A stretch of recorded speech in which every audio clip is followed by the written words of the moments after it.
Hello friends.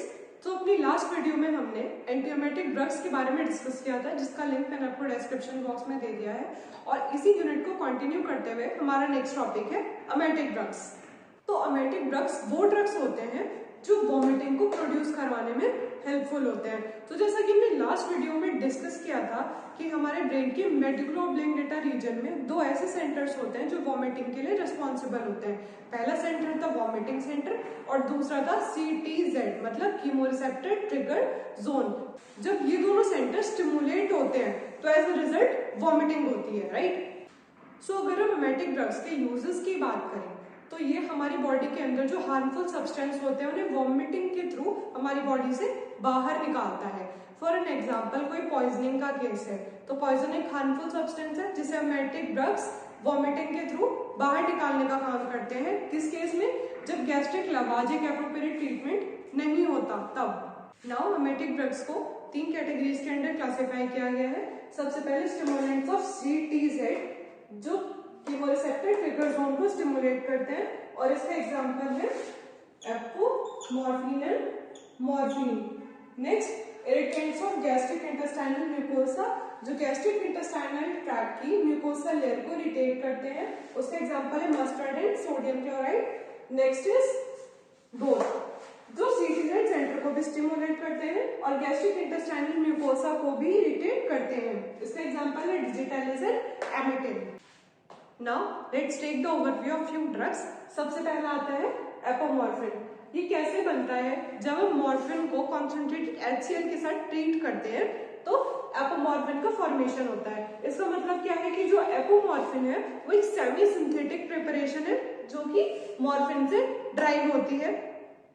Next, ये vomiting को produce करता है विद इन 15 मिनट्स प्लस साथ के साथ सेडेशन भी कॉज करता है। इसकी डोज है 6 mg और रूट क्या है इसका? सबक्यूटेनियसली दे सकते हैं और इंट्रामस्कुलरली पेशेंट को एडमिनिस्टर कर सकते हैं। Now contraindications, hyper sensitivity. अगर कोई पेशेंट हाइपर सेंसिटिव है एपोमॉर्फिन के लिए तो हम उसे एपोमॉर्फिन एडमिनिस्टर नहीं करेंगे।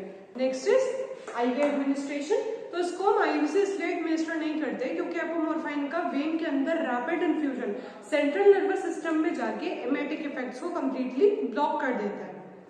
नेक्स्ट है कंकॉमिटेंट यूज विद 5-HT3 एंटागोनिस्ट मतलब 5-HT3 एंटागोनिस्ट ड्रग के साथ हमें एपोमॉर्फिन को एडमिनिस्टर नहीं करना है। Now next drug is mustard.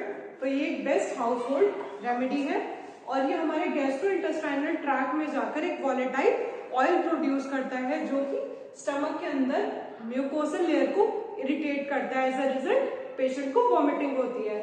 Next is sodium chloride. तो ये स्टमक में जाके स्टमक की वॉल को डिहाइड्रेट कर देता है। एज अ रिजल्ट ड्राइनेस की वजह से उसमें इरिटेशन हो जाती है जिसकी वजह से वॉमिटिंग रिफ्लेक्स कॉज होता है, देन पेशेंट को वॉमिटिंग होती है। और ये मोस्ट हार्मलेस सब्सटेंस है to produce vomiting. Now next is digitalis and emetine. तो ये अपना इफेक्ट दोनों तरीके से प्रोड्यूस करते हैं, that is by stimulation of CTZ centre and irritation of gastric mucosa. तो क्योंकि ये दोनों ड्रग टॉक्सिक होते हैं इसलिए frequently as an emetic drug use नहीं किए जाते हैं। Now nursing responsibilities. तो हमें पेशेंट को अमेटिक ड्रग एडमिनिस्टर करने से पहले ये चेक करना है कि डॉक्टर के प्रिस्क्रिप्शन से कोई अदर मेडिकेशंस तो पेशेंट की चल नहीं रही है, जिससे कि हम ये पता कर सके कोई पॉसिबल चांसेस तो नहीं है ड्रग इंटरेक्शन के अमेटिक ड्रग्स और अदर ड्रग्स के बीच में।